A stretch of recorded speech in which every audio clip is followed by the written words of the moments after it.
ఓం శ్రీ సాయిరామ్. గణేశాయ నమః. సరస్వత్యై నమః. శ్రీ గురుభ్యో నమః. హరి ఓం. వక్రతుండ మహాకాయ కోటి సూర్య సమప్రభా నిర్విఘ్నం కురు మే దేవా సర్వకార్యేషు సర్వదా. సత్యసాయినం విష్ణుం పురాణపురుషోత్తమం సర్వత్ర స్థితం దైవం నిత్యం వందే జగద్గురుం. మూకం కరోతి వాచాలం పంగుం లంఘయతే గిరిం యత్కృపాతమహం వందే పరమానందమాధవం. వ్యాసాయ విష్ణురూపాయ వ్యాసరూపాయ విష్ణవే నమో వై బ్రహ్మనిధయే వాసిష్ఠాయ నమో నమః. ప్రేమస్వరూపులైన భగవాన్ శ్రీ సత్యసాయి ప్రభువుల దివ్య శ్రీచరణములకు కృతజ్ఞతాపూర్వక శతకోటి నమస్సుమాంజలు. సాయిరామ్. సాక్షాత్తు శ్రీకృష్ణ భగవానుల ముఖార విందము నుండి ఆవిర్భవించిన శ్రీమద్ భగవద్గీత సకల శాస్త్రముల సారము, సకల సౌభాగ్యదాయిని. అట్టి భగవద్గీత గురించి చెప్పుకునే భాగ్యం స్వామివారి యొక్క అవ్యాజ కరుణ వల్ల మనకు లభించింది. శ్రీకృష్ణ భగవానుడు స్వయంగా బోధించిన మూల భగవద్గీత భగవాన్ శ్రీ శ్రీ శ్రీ సత్యసాయి బాబా వారు రచించిన గీతావాహిని. అనేక సందర్భాలలో స్వామివారు గీతపై చెప్పిన దివ్య ఉపన్యాసములు, అనేక మంది పెద్దలు భగవద్గీత చెప్పిన భాష్యాలు, వీటన్నిటి ఆధారంగా ఈరోజు భగవద్గీత యొక్క విశిష్టత మరియు ప్రథమ అధ్యాయంలోని ముఖ్య విషయాలు అర్థం చేసుకోవడము, ఆకళింపు చేసుకొని ఆచరించడము, ఇది మనం ఈరోజు చేసుకోబోతున్నాం. గీత యొక్క విలువ తెలుసుకున్న వలనన్న మొదట గీతపై పూజ్య భావన కలగవలెను. గీతావాహినిలో భగవాన్ బాబావారు చెప్పిన మొట్టమొదటి మాట గీత మీద పూజ్య భావన కలగాలి అని అంటూ ఉన్నారు. అంటే దాని యొక్క విశిష్టత, గీతా మహాత్మ్యం తెలుసుకుంటే భగవద్గీత మీద పూజ్య భావన కలుగుతుంది. పూజ్య భావముతో, ఆరాధనా భావంతో దాన్ని పఠిస్తే అప్పుడు ఎక్కువ లబ్ధి పొందుతారు, చాలా సులభంగా అవగాహన చేసుకుంటారు అని చెప్తూ ఉన్నారు. సర్వోపనిషదో గావో దోగ్ధా గోపాలనందనః పార్థో వత్సః సుధీర్భోక్తా దుగ్ధం గీతామృతం మహత్. ఉపనిషత్తులన్నీ ఆవులుగా చెప్పబడ్డాయి. శ్రీకృష్ణమూర్తి పాలను పితుకువాడు. ఆయన పేరే గోపాలుడు కదా. గోవులను పాలించువాడు గోపాలుడు. సాధారణంగా సాధు స్వభావము కలవారిని గోవులు అంటారు. అంటే సాధు స్వభావము కలిగి ఉండి శ్రీకృష్ణుడినే, భగవంతుడినే మనసులో లగ్నము చేసుకున్న ప్రతి వారు కూడా గోవులతో సమానము. అట్టి వారికి తానే గోపాలుడై వారి యొక్క సర్వభారాల్ని కూడా ఆ గోపాలుడే మోస్తాడు. దీంట్లో అర్జునుడేమో దూడ, శ్రీకృష్ణుడేమో పాలు పితుకువాడు. ఇక ఆ పాలు ఏమిటంటే గీతామృతమే పాలు. ఎప్పుడైతే ఆ ఆవు తన దూడకు పాలు ఇస్తుందో ప్రధానంగా లబ్ధి పొందేది దూడ అయినా సరే, అనేక ఇతరులు కూడా ఆ పాల వల్ల ఏ విధంగా అయితే ప్రయోజనాన్ని పొందుతారో, ఉపనిషత్తులు అనే ఆవుల నుంచి శ్రీకృష్ణ భగవానుడు అర్జునునికి ఈ గీతామృతాన్ని ఎప్పుడైతే ఇచ్చినారో, దీని ద్వారా మంచి బుద్ధి కలవారు అని అనేక మంది తరతరాలుగా, యుగ యుగాలుగా ఈ భగవద్గీతను గ్రోలుతున్నారు. దీని ద్వారా ప్రయోజనాన్ని పొందుతున్నారు. భగవద్గీతను బోధించింది శ్రీకృష్ణుడు. అలాగే సాధారణంగా మనం కేవలం బోధించిన వాడు మాత్రమే కృష్ణుడు, భగవద్గీతను విన్నవాడు మాత్రం అర్జునుడు అనుకుంటాం. దీనిని గ్రంథస్థము చేసిన వారు, అంటే దీనికి ఛందోబద్ధం చేసిన వాడు వేదవ్యాస మహర్షి అనుకుంటాం. కానీ చాలా జాగ్రత్తగా పరిశీలిస్తే భగవద్గీతను బోధించినవాడు, వినినవాడు, వ్రాసినవాడు కూడా కృష్ణుడే. ఇది ఏ విధంగా? బోధించినవాడు కృష్ణుడు సులభంగా అర్థమవుతుంది.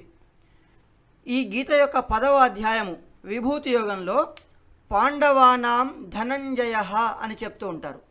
తన యొక్క విభూతి అనంతమని, దీనిని లెక్క కట్టలేమని చెప్తూ చాలా ప్రస్ఫుటంగా మీకు కనబడే కొన్ని విషయాలు చెప్పాలి అంటే పాండవులలో నేను అర్జునుడను అని చెప్తాడు. ఇంకా అదే 10వ అధ్యాయంలో స్వామి ఏం చెప్తారంటే మునీనాం అప్యహం వ్యాసః, మునులలో నేను వేదవ్యాస మహర్షిని అని చెప్తారు.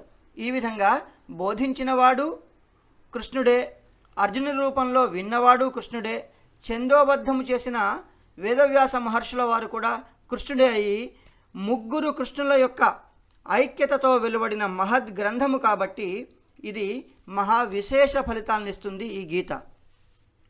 ఇక దీని యొక్క మహాత్మ్యము అనేక చోట్ల వర్ణించబడ్డది.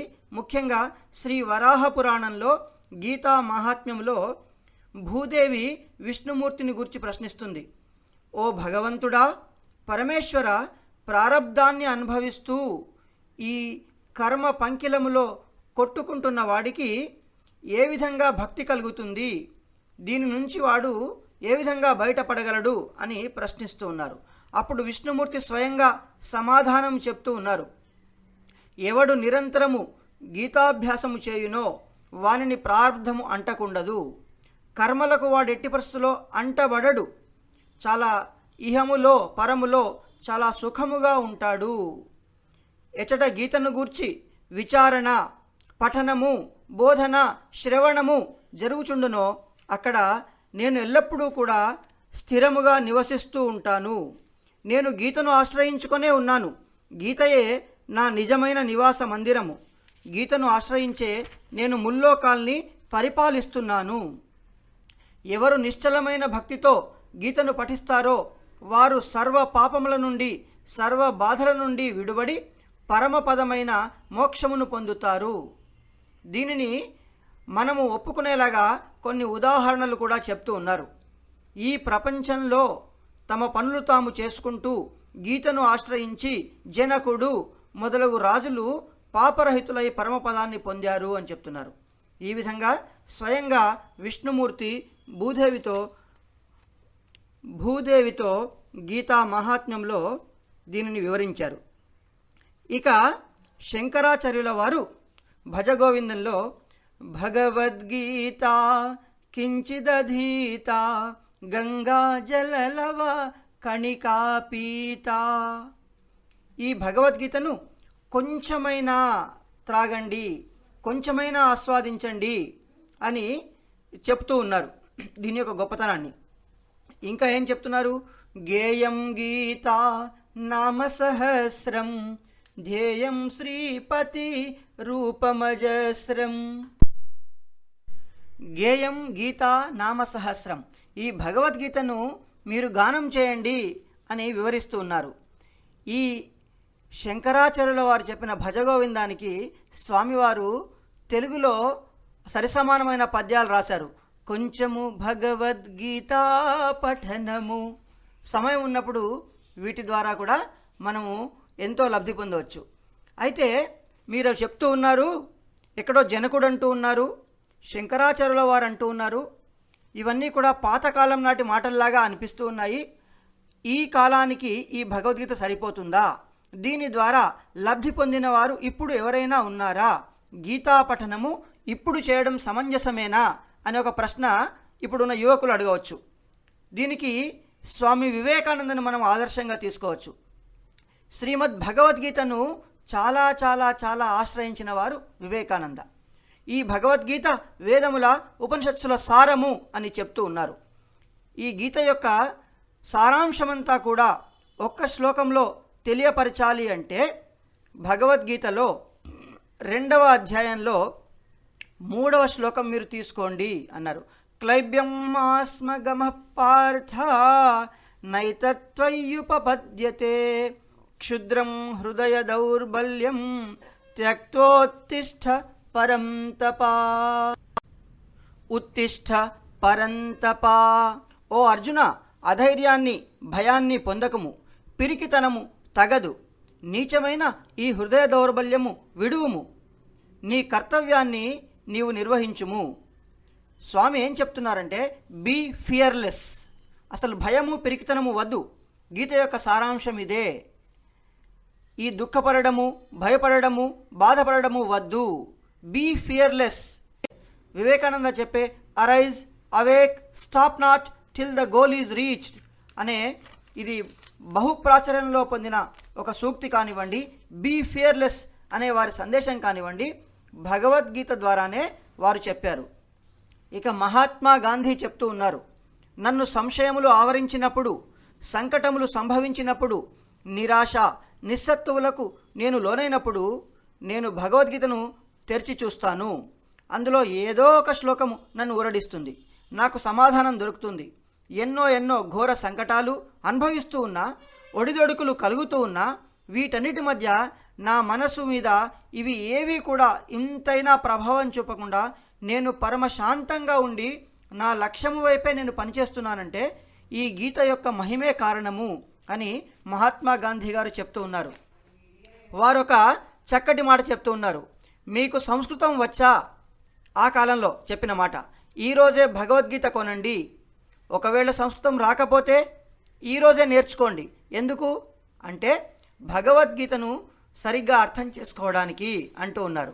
అంటే ఆ కాలంలో, ఇప్పుడు భగవద్గీత దేశంలో ప్రపంచంలో ఉన్న అన్ని భాషలలో అనేక మంది విపులమైన భాష్యాలతో అంతరార్థాలతో రాసి ఉన్నారు. కాబట్టి ఇప్పుడు మనము ఏ భాషలో అయినా చక్కగా చదువుకునే వీలుంది.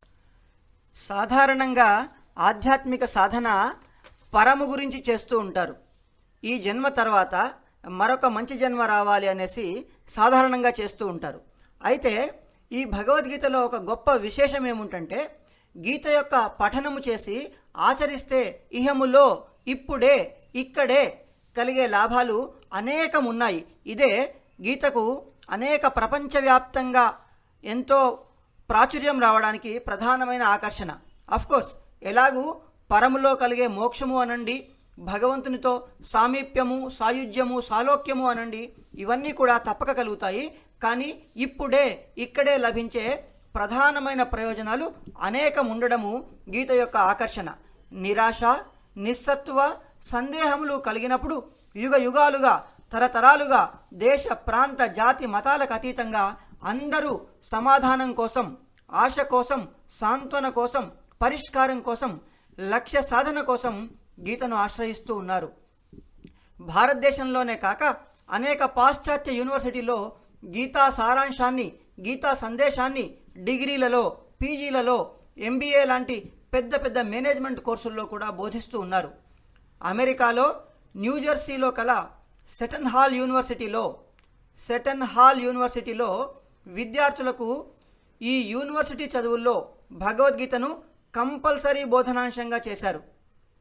వాళ్ళు చెప్పిన కారణం చూస్తే నిజంగా భగవద్గీతను పాశ్చాత్యులు ఎంత స్టడీ చేస్తున్నారు, దాని ద్వారా ఎంత లబ్ధి పొందుతున్నారో మనం తెలుసుకొని ఆశ్చర్యపోతాం, ఆనందిస్తాం. The university wanted a transformational course that will influence the character and life of its students.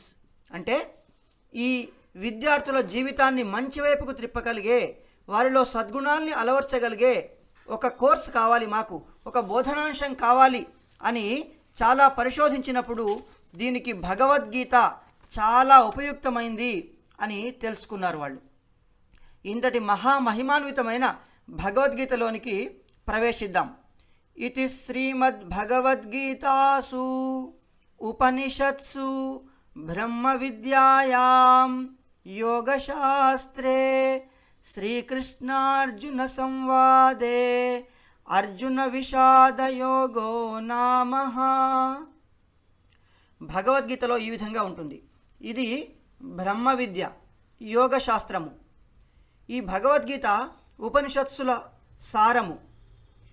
దీంట్లో అనేకమైన శాస్త్రములు, అన్ని శాస్త్రముల గురించి పూర్తిగా, అన్ని యోగముల గురించి చాలా విపులంగా గీతాచార్యుల వారు దయతో తెలియపరిచారు. శాస్త్రములు, వేదములు ఏం చెప్తున్నాయంటే భగవంతుణ్ణి చేరడానికి ప్రధానంగా 4 మార్గాలు ఉన్నాయి. కర్మయోగము, భక్తి యోగము, రాజయోగము లేక ధ్యానయోగము, ఇక 4వది జ్ఞానయోగము. ఈ 4 యోగాలు కూడా భగవద్గీతలో చాలా విస్తారంగా, చాలా అంతరార్థాలతో, చాలా ఉదాహరణలతో, చాలా సౌఖ్యముగా అందరికీ అర్థమయ్యే విధంగా ప్రేమతో వివరించారు గీతాచార్యులైన శ్రీకృష్ణ పరమాత్మ. గీత అంతా కూడా శ్రీకృష్ణార్జున సంవాదము. గీతలో అర్జునుడు శిష్యుడు, శ్రీకృష్ణ పరమాత్మ గురువు. శిష్యుడేమో నరోత్తముడు, గురువు పురుషోత్తముడు. శిష్యుడు మహాత్ముడు, గురువు పరమాత్ముడు. శిష్యుడు ధనుర్ధరుడు, గురువు యోగీశ్వరుడు. శిష్యుడు పాత్రధారుడు, గురువు సూత్రధారుడు. శిష్యుడు ఆదర్శమూర్తి, గురువు అవతారమూర్తి. శ్రీకృష్ణార్జున సంవాదే అర్జున విషాద యోగో నామ ప్రథమ అధ్యాయ అన్నారు. ఇది మొదటి అధ్యాయం. ఇది అంటే భగవద్గీతలో 18 అధ్యాయాలు ఉన్నాయి. ఈ 18 యొక్క సంఖ్య చాలా చాలా చాలా పవిత్రమైనది, చాలా విశేషమైనది. మహాభారతంలోని పర్వములు 18, భగవద్గీతలోని అధ్యాయములు 18, భారత యుద్ధం జరిగిన రోజులు 18, యుద్ధములో అక్షౌహిణులలో సైనికులు 18, మైనర్ తీరాలి మేజర్ అవ్వాలి అంటే 18, దేవాలయంలో మెట్లు 18, యజ్ఞంలో ఋత్వికులు 18, ప్రప్రథమ ఉపనిషత్తు మంత్రాలు 18, గీత 2వ అధ్యాయంలో ఆత్మవర్ణన శ్లోకములు 18, 2వ అధ్యాయంలో స్థితప్రజ్ఞ లక్షణాలు వివరించిన శ్లోకాలు 18.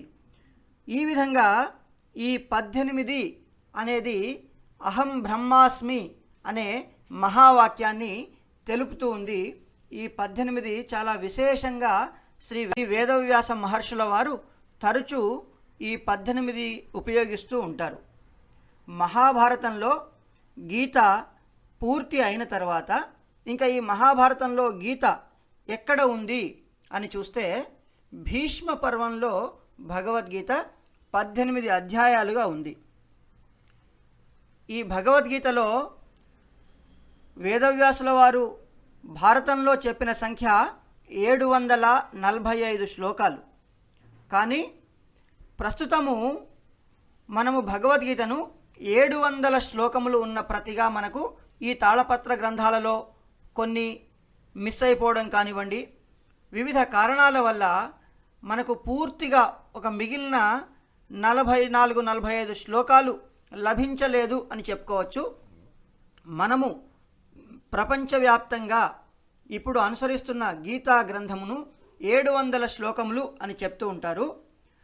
కొంతమంది 13వ అధ్యాయం ప్రారంభంలో ప్రకృతిం పురుషంచైవ అని అర్జునుడు ఒక ప్రశ్నను కృష్ణునికి సంధిస్తారు. దానితో కలిపి 701 శ్లోకములు అని భావిస్తూ ఉంటారు. ఇట్టి 18 అధ్యాయాలలో మొదటి అధ్యాయము అర్జున విషాద యోగము. యోగము మీరు ఏ అధ్యాయమైనా చూసుకోండి. 2వ అధ్యాయము సాంఖ్య యోగము, 3వ అధ్యాయము కర్మయోగము. ఈ విధంగా గీతలో 18 అధ్యాయములకు యోగము అని చివర్లో భగవానులు చెప్పి ఉన్నారు. యోగము అంటే ఏమిటి? దీనికి ఉన్న అనేక అర్థాలలో గీత మాధ్యమంగా మనం తీసుకోవాల్సిన అర్థము యోగము అంటే కలయిక, కలిసిపోవాలి, ఒకటైపోవాలి. ఏవి ఒకటైపోవాలి? ఎవరితో ఒకటైపోవాలి అంటే పరమాత్ముని నుండి వేరుపడిన జీవాత్మ తిరిగి ఏదో ఒక సాధనా మార్గముతో పరమాత్మతో చేరిపోవడమే యోగము. ఈ పరమాత్మతో కలవడమే యోగము. భగవద్గీతలో ఈ విధంగా 18 యోగములు ఇచ్చినట్లు లెక్క. ఎవరి యొక్క ఆసక్తిని బట్టి, ఎవరి యొక్క స్థాయిని బట్టి, ఎవరి యొక్క సాధనా సంపత్తిని బట్టి వారు ఏదో ఒక యోగాన్ని లేదా కొన్ని యోగముల కలయికను ఎంచుకోవచ్చు. ఇంకా ఏం చెప్తారు? భగవద్గీతలో ఉన్న 18 అధ్యాయాల్ని 3 రకాలుగా విభజించినట్లు చెప్తారు. మొదటి 6 అధ్యాయములు కర్మయోగము, రెండవ 6 అధ్యాయములు భక్తి యోగము, మూడవ 6 అధ్యాయములు జ్ఞానయోగము. కర్మ షట్కము, షట్ అంటే 6, కర్మ షట్కము, భక్తి షట్కము, జ్ఞాన షట్కము. అంటే మొదటి 6 అధ్యాయాల్లో ప్రధానంగా కర్మపరంగా వివరించారు. దీంట్లో కూడా భక్తి ఉంటుంది, జ్ఞానం ఉంటుంది. అదేవిధంగా భక్తి యోగంలో కర్మ ఉంటుంది, జ్ఞానం ఉంటుంది. జ్ఞానయోగంలో కూడా మిగిలిన 2 ఉంటాయి. వాటి యొక్క ప్రధానమైన బోధనని బట్టి కర్మ షట్కము, భక్తి షట్కము, జ్ఞాన షట్కము అని పేర్లు పెట్టడం జరిగింది. అర్జునుని విషాదము యోగం ఎలా అయింది? అర్జునుడు దుఃఖిస్తే అది యోగం ఎలా అయింది? చాలామంది ధనం కోసం, భార్యాపిల్లల కోసం, లౌకిక భోగ భాగ్యాల కోసం ఏడుస్తూ ఉంటారు. కానీ అర్జునుడు ధర్మం కోసం ఏడ్చాడు. అర్జునుడు ధర్మం కోసం ఏడ్చాడు. ధర్మ సమ్మూఢ చేతాహ, ఏది ధర్మమో ఏది అధర్మమో నాకు తెలియకున్నది భగవాన్. నేను ధర్మాన్ని పాటిద్దామని అనుకుంటున్నాను. నీ శిష్యునిగా నన్ను స్వీకరించి దిశానిర్దేశం చేయండి అని శ్రీకృష్ణ భగవానుతో ప్రార్థించాడు. స్వామి కూడా చెప్తుంటారు, ధర్మగ్లాని సంభవింప ఉద్ధరింప ఏడ్చినారా? ఎందుకోసం ఏడ్చినారు? ఏడుపు కోసం ఏడ్చినారా? ఏదో ఏడవాలని ఏడుస్తున్నారా? లేదా ధర్మాన్ని పరిరక్షించాలి, అయ్యో ధర్మం తప్పుతుందే, నేనేమీ చేయలేకపోతున్నానే అని ఏడుస్తూ ఉన్నారా? ఎప్పుడైతే నువ్వు ధర్మాన్ని రక్షించడానికి, ధర్మం తెలుసుకొనడానికి, ధర్మ మార్గంలో నడవడానికి నీ యొక్క ఆతృతను, నీ యొక్క దుఃఖాన్ని, నీ యొక్క తీవ్రమైన పరితాపాన్ని తెలియజేస్తావో అది యోగం అవుతుంది. ఇక్కడ మరొకటి ముఖ్యంగా మనం గమనించాల్సింది ఏమిటంటే, అర్జునుడు మరొకరి దగ్గర, ఇంకొకరి దగ్గర వెళ్ళి అన్నయ్యల దగ్గర, బంధువుల దగ్గర ఏడవలేదు. సాక్షాత్తు భగవానుడైన శ్రీకృష్ణ పరమాత్మ దగ్గర మొరపెట్టుకున్నాడు. కాబట్టి ఎవరైతే తమ యొక్క బాధల్ని, తమ యొక్క సందేహములను భగవంతుడి దగ్గర మొరపెట్టుకుంటారో అది యోగం అవుతుంది.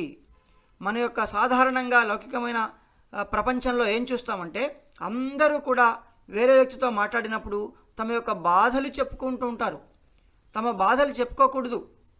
తమ యొక్క సరిగ్గా లేని, బాగోలేని స్థితిగతులు పక్కింటి వాడికి, ఎదురింటి వాడికి చెప్పుకుంటూ ఉంటారు. ఆధ్యాత్మికంలో ఏం చెప్తారంటే, అట్టి విషయములు కేవలం భగవంతుడికి తప్ప మరెవ్వరికి కూడా చెప్పక్కర్లేదు. ఎందుకంటే ఆర్చేది తీర్చేది ఒక్క పరమాత్ముడు మాత్రమే. మిగిలిన వారు కొద్దిమంది ఏదో సాంత్వన వచనాలు పలుకుతారు, కొద్దిమంది మన ముందు ఏదో నటించి బయటికి వెళ్ళి ఇంకా ఆనందించే వాళ్ళు ఉంటారు.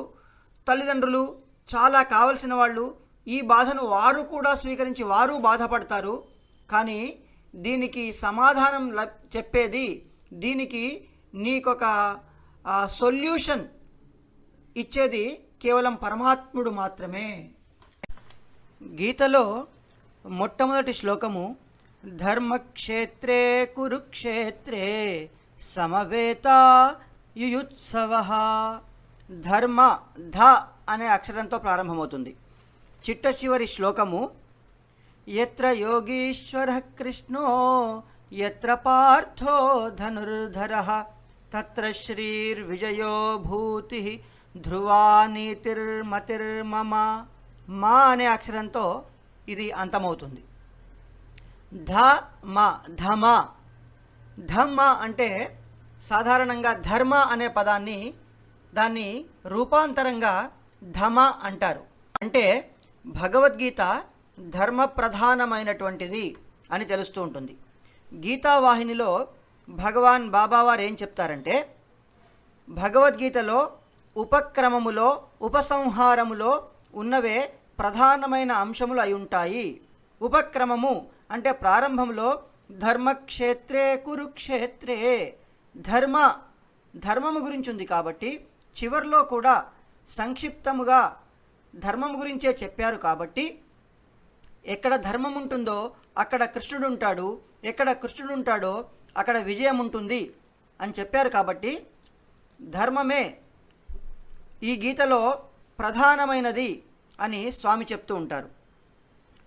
ఒకానొక డాక్టర్ గారు తమ అనుభవాన్ని చెప్పి ఉన్నారు. ఆ డాక్టర్ గారికి భగవాన్ శ్రీ సత్యసాయి ప్రభువుల వారు ఇంటర్వ్యూ ఇచ్చారు. ఆయన చిన్నప్పటి నుంచి కూడా భగవద్గీత పఠిస్తూ ఉంటారు. ఏం డాక్టర్, గీతను చాలా పఠిస్తూ ఉంటావు కదా, గీత యొక్క అంతరార్థం నువ్వు చెప్పగలవా అని అడిగారు. స్వామి సాక్షాత్తు భగవంతుడు, ఆయన స్వామి భక్తుడు, గీతాచార్యుల వారే ముందున్నారు కదా, మౌనంగా ఉండడం మేలు అనుకున్నారో ఏమో, ఆయన మౌనంగా ఉండిపోయారు. అప్పుడు స్వామి చెప్తూ ఉన్నారు, భగవద్గీతలో మొట్టమొదటి శ్లోకము ధర్మక్షేత్రే కురుక్షేత్రే, ధర్మ అన్న పదంతో ప్రారంభమవుతుంది. చివరికి ధ్రువా నీతిర్మతిర్మమ, మమ అను శబ్దంతో అంతమవుతుంది. ధర్మ మమ అంటే మమ ధర్మ, ఇదే భగవద్గీత అని చెప్పారు. మమ ధర్మ అంటే ఏమిటి అంటే నా ధర్మము. నీ ధర్మము అంటే హిందూ ధర్మము, ముస్లిం ధర్మము, క్రిస్టియన్ ధర్మము కాదు. నా ధర్మము అంటే నేను భగవంతుడిగా నీకు కొన్ని విద్యుక్త ధర్మాలను ఇచ్చాను, నీకు డ్యూటీ ఇచ్చాను. ఒక ఉద్యోగిగా నీ యొక్క ధర్మాన్ని, ఉద్యోగ కర్తవ్యాన్ని దానికి తగినట్లు నిర్వహిస్తే ఉద్యోగిగా నీ భగవద్గీత నిర్వహించినట్లు. అక్కడితో సరిపోలేదు, తండ్రిగా నీకు కొన్ని విద్యుక్త ధర్మాలను ఇచ్చాను. తండ్రిగా నీ యొక్క ధర్మాలన్నిటినీ నెరవేరిస్తే తండ్రిగా భగవద్గీత పూర్తి చేసినట్లు. మమ ధర్మ, నా ధర్మము. తండ్రిగా భగవద్గీత పూర్తి చేయాలి, ఉద్యోగిగా పూర్తి చేయాలి, కొడుకుగా పూర్తి చేయాలి, అన్నగా పూర్తి చేయాలి, భర్తగా పూర్తి చేయాలి. ఒక్కొక్కరికి ఇన్ని రకాల భగవద్గీతలు జీవితంలో పూర్తి చేయవలసినవి ఉన్నాయి. ఎవరైతే ఈ విధంగా తమ తమ కర్తవ్యములలో, తమకు ఇచ్చిన పాత్రలలో వాటిని ధర్మబద్ధంగా పూర్తి నిర్వహిస్తారో వారందరూ కూడా వారి యొక్క భగవద్గీతలను నిర్వర్తించినట్లే అని అంతరార్థాన్ని భగవాన్ బాబా వారు చెప్పారు. దాంట్లో ఇంకా వారు ఉపయోగిస్తారు, భగవంతుడు ఒక ఇసుకను ఒక ప్రయోజనం కోసం సృష్టించాడు. భగవంతుడు ఏ ప్రయోజనంతో ఇసుకను సృష్టించినాడో దాని యొక్క విద్యుక్త ధర్మాన్ని అది నిర్వహిస్తే ఇసుక కూడా దాని భగవద్గీతను అది పూర్తి చేసినట్లే అని చెప్తారు. అంటే మనము మన యొక్క అన్ని రకముల పాత్రలను, ఒక స్త్రీమూర్తి ఉంటే తల్లిగా, భార్యగా, కూతురిగా, ఉద్యోగం చేస్తే ఉద్యోగిగా, గృహలక్ష్మిగా ఉంటే ఇంట్లో గృహలక్ష్మిగా తమ యొక్క బాధ్యతలు నెరవేరిస్తే ఆమె యొక్క భగవద్గీత నిర్వహించినట్లే. ఈ విధంగా ఇంతటి మహత్తరమైన అంతరార్థాన్ని మరెవ్వరూ కూడా చెప్పలేరు. కేవలము ఇది మన స్వామికి మాత్రమే సాధ్యం.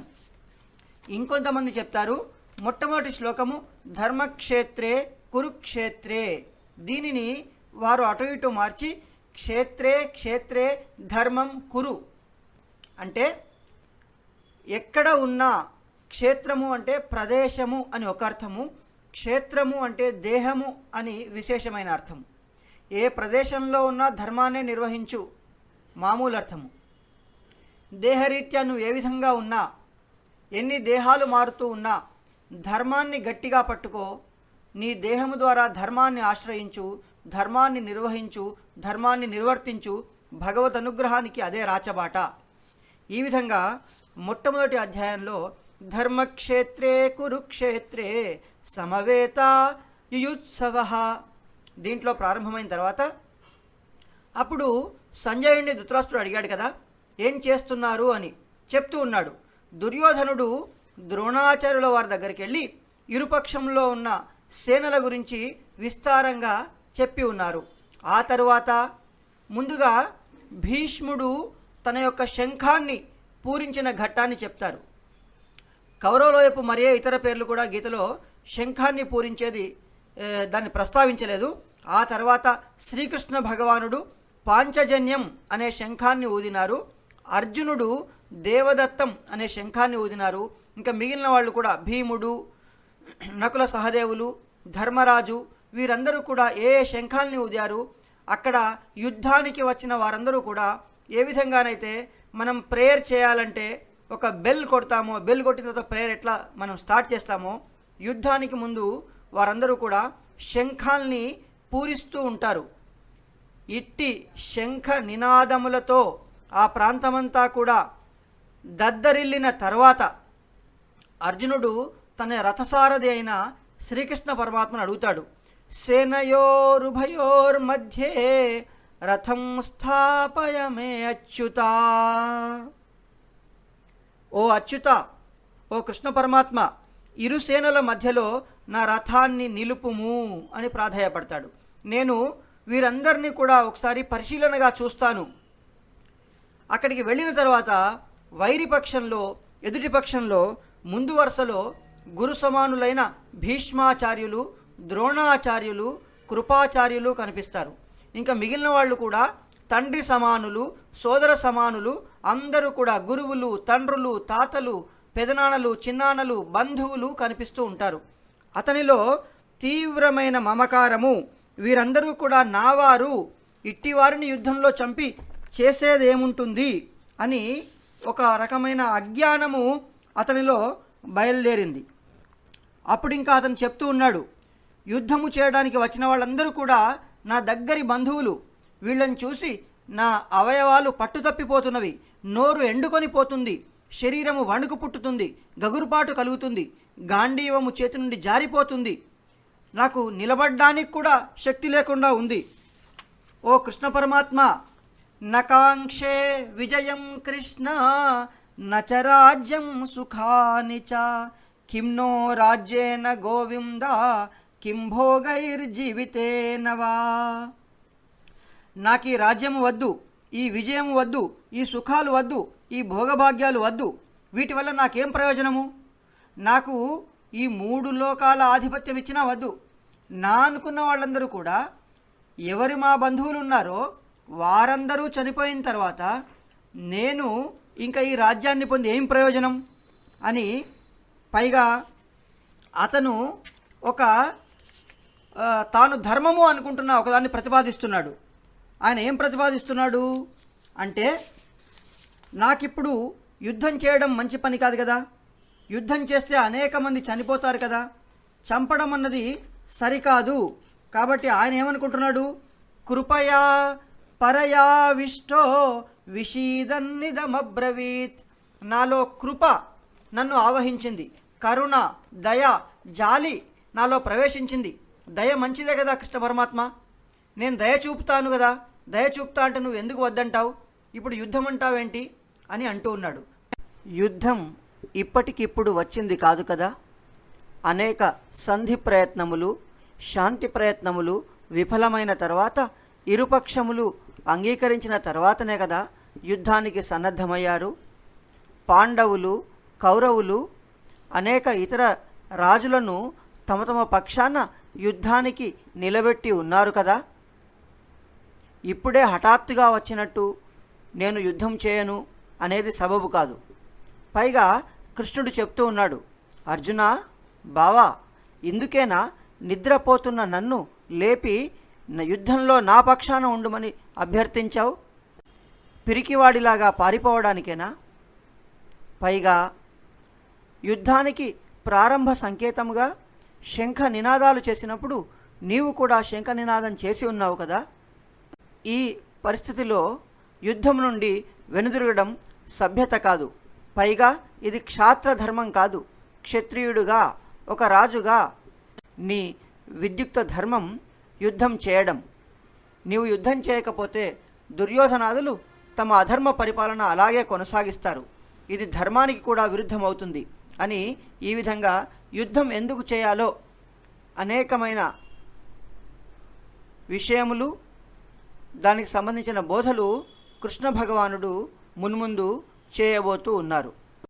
యుద్ధం తప్పదని తెలిసి అరణ్యవాసంలో కఠోర నియమనిష్టలతో తీవ్రమైన తపస్సు చేసి శివుణ్ణి మెప్పించి పాశుపతాస్త్రాన్ని కూడా పొందావు కదా.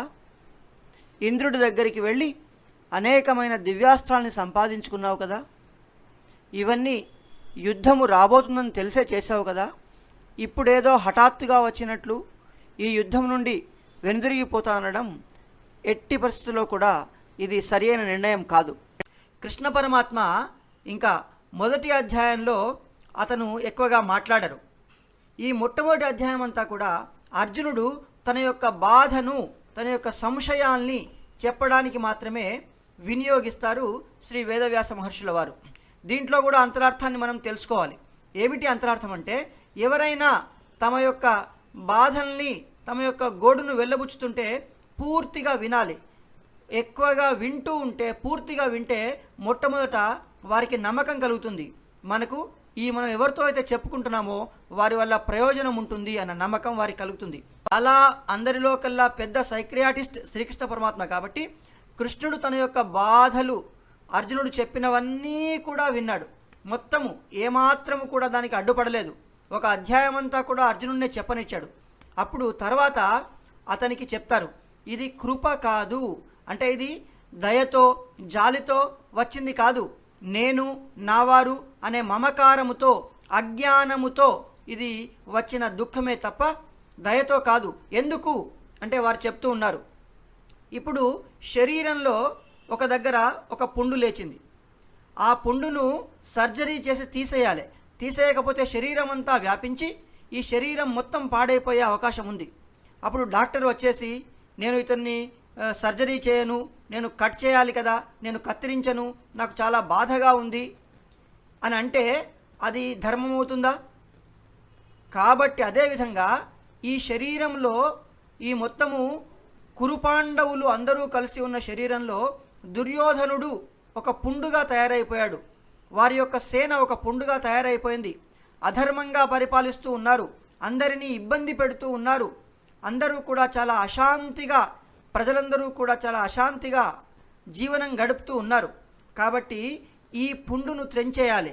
శ్రీకృష్ణ పరమాత్మ దివ్య వైద్యుడు, డివైన్ డాక్టర్. అర్జునుణ్ణి ఒక పరికరంగా, ఒక శస్త్రచికిత్సకు ఒక సర్జన్ ఏ విధంగా అయితే కొన్ని పరికరాలని వాడుకుంటాడో అర్జునుణ్ణి ఒక పనిముట్టుగా, ఇన్స్ట్రుమెంట్గా వాడుకున్నాడు. ఏ విధంగానైతే ఒక చిన్న శరీర భాగంలో ఉన్న పుండును తప్పకుండా డాక్టరు దయా అని జాలి అని చూడకుండా తన యొక్క డ్యూటీ పరంగా విద్యుత్ ధర్మాన్ని నిర్వహిస్తూ కట్ చేసి మిగిలిన శరీరాన్ని అంతా కూడా చక్కగా ఉంచుతాడో అదేవిధంగా ఇప్పుడు చేయాల్సిందే అని శ్రీకృష్ణ భగవానుడు అర్జునునికి బోధిస్తారు. ఈ విధంగా అర్జునుడు ఇంకా అప్పటికీ కూడా రథం మీద చతికిల పడిపోతాడు. ఈ మొదటి అధ్యాయము శ్రీమద్ భగవద్గీతాసు ఉపనిషత్సు బ్రహ్మ విద్యాయాం యోగశాస్త్రే శ్రీకృష్ణార్జున సంవాదే. దీంట్లో మనము తెలుసుకొని ఆచరించవలసిన అంతరార్థాలు ప్రధానంగా మొట్టమొదటిది ఏమిటంటే, మమ ధర్మ, నా ధర్మము, నేను ఒక ఉద్యోగిగా, తండ్రిగా, కొడుకుగా, అన్నగా, తమ్ముడిగా నా ధర్మాన్ని నిర్వహించడమే నా భగవద్గీత పూర్తి చేసుకున్నట్లు. ఇది మొట్టమొదటి అంతరార్థము. రెండవ అంతరార్థం ఏంటంటే, మనకేదైనా బాధ ఉంటే, మనకేదైనా భయం ఉంటే భగవంతుని దగ్గర మొరపెట్టుకోవడమే సరి అయిన పద్ధతి. మరొక అంతరార్థము ఈరోజు మనం తెలుసుకోవాల్సింది ఏమిటంటే, యోగము అంటే ఈ మానవ జన్మకు జీవిత లక్ష్యము, ఈ జీవాత్మ పరమాత్మతో అనుసంధానమవడమే దీని యొక్క మానవ జన్మ యొక్క లక్ష్యము. మనము దీనిని మర్చిపోయి అనేకమైన ఇతర కార్యక్రమాలన్నీ కూడా చేస్తూ ఉంటాం. నెల్లూరు లాంటి దూర ప్రాంతంలో ఉన్న ఒక వ్యక్తి యొక్క తండ్రి తప్పిపోయాడు. చాలా ప్రయత్నిస్తూ ఉన్నారు. ఎవరో ఒకరు చెప్పారు, అయ్యో మీ తండ్రి తప్పిపోయాడని మాకు తెలియదు, హైదరాబాదులో చూసామండి అని చెప్పారు. ఈ పిల్లవాడు కొడుకు హైదరాబాద్ వెళ్ళాడు. చక్కటి సూట్ కేసులో అనేకమైన డబ్బు దుస్తులు పట్టుకొని హైదరాబాద్కి వెళ్ళాడు. అక్కడ ఎవరూ తెలియదు కదా, ఒక చక్కటి హోటల్లో లాడ్జ్లో దిగాడు. చాలా ఫర్నిష్డ్ లాడ్జ్, అన్ని రకాలైన సౌకర్యాలు ఉన్నాయి. చాలా ఆశ్చర్యపోయాడు. పెద్ద పెద్ద టీవీలు ఉన్నాయి, అన్ని సినిమాలు కనిపిస్తూ ఉన్నాయి. ఇక మరుసటి దినము నాన్నను వెతకడానికి బయలుదేరాడు. వెళ్తూ ఉంటే ట్యాంక్ బండులో అందమైన ఆకర్షణలు కనిపించాయి. అక్కడే కూర్చుండిపోయాడు. రోజంతా కూడా వాటిని చూస్తూ వాటిలో మైమర్చిపోతూ కూర్చున్నాడు. మళ్ళీ లాడ్జ్కి వెళ్ళిపోయాడు. మళ్ళీ మరుసటి దినం మళ్ళీ బయలుదేరాడు. అక్కడ మరొక ఆకర్షణ కనిపించింది, ఒక సినిమా థియేటర్ కనిపించింది. సినిమాలోకి వెళ్ళాడు. రోజంతా కూడా ఆ విధంగా గడిపాడు. మళ్ళీ లాడ్జ్లో పడుకున్నాడు. ఈ విధంగా రోజు నాన్నను వెతకాలి అని బయలుదేరడము, ఏదో ఒక లౌకికమైన, భౌతికమైన, అస్థిరమైన ఆకర్షణకు లోనవడము, సమయాన్నంతా, ధనాన్నంతా గడపడము. మళ్ళీ లాడ్జ్కి వెళ్ళేసరికి ధనం అయిపోయింది. ఇంకా డబ్బులు కట్టకపోతే వాడు ఊరుకుంటాడా? వీడి లగేజ్ని వీడి సూట్ కేసును బయటపడేసి వీడిని బయటికి పంపించారు. దీనిలో ఉన్న అంతరార్థం ఏంటంటే, మనము ఏదైతే ఈ వ్యక్తి ఉదాహరణ చెప్పామో అదే మనము జీవులము, మన జీవాత్మ పరమాత్మ నుండి వేరుపడింది. ఈ పరమాత్మను ఏదో ఒక యోగముతో, ఒక సాధనతో పరమాత్మకు చేరుకోవాలి.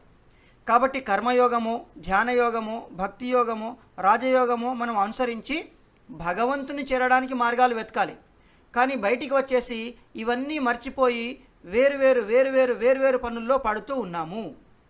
ధనం అయిపోతే వాడు ఎట్లా తరిమేశాడో ఆయుష్యే ఇక్కడ ధనము. ఆయుష్ అయిపోతే మరి ఇక్కడి నుంచి మళ్ళీ తరిమేస్తారు.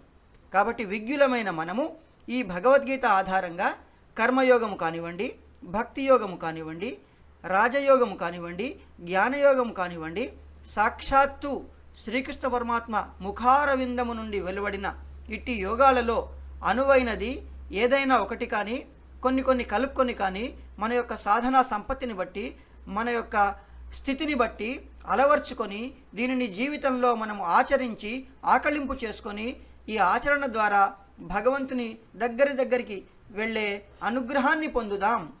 వర్ధతాం బ్రహ్మ విద్యాచ లోకేభ్య సుఖమేధతాం. జై సాయిరామ్.